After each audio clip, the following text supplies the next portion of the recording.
Bakit, ma? Ano? Nagkalat ka naman sa Ayaw ko naman mo maglinis dyan eh. Nag-eksaya ka na naman ng kanin at saka ulam ma. Dun ka. Aray ko. Oh, total, ayaw mo naman magligpit. Ako na lang gagawa nito kasi Reyna ka naman eh. Reyna na makuto. Tingnan mo yung nasa buhok mo. Ang daming kuto. Maligo ka na. Tamo, mukha kang unggoy. Maghilamos ka na. Mag-toothbrush ka na. Kinain mo tae. Batang to. Hindi inuuna sarili niya kaysa sa pag-akakalat eh. Hindi ko naman kinain mata eh.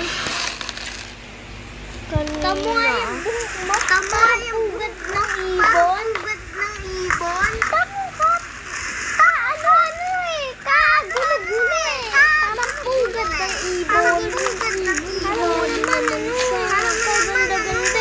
Kaganda-ganda eh. Ah, maganda. Maganda ako mo eh. Ay, nako. Palagi na lang galit sa mga sumama. Galit sa kumata ka. Ampun lang ako eh. Anak! Anak! Ay, nako, mama. Ba't parang akong galit sa akin?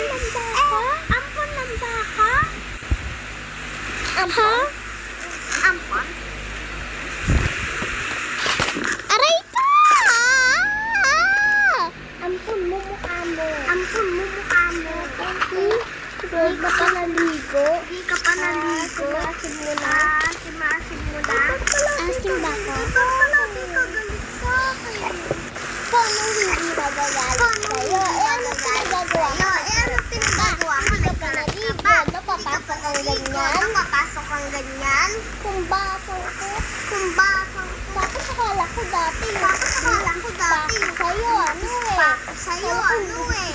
Sa'yo maganda yung maganda itsura. Anak ko eh, ganyan itsura. Pangit na nga, hindi pa naliligo. Ano? Papasok kang ganyan, papasok ka. Ayaw mo Basto sa school, maligo ka naman. Tapang ko, ang dami mong alam. Inuuna lahat ng sarili mo. Kung ampun ka, nag-ampun na lang ako ng mabait.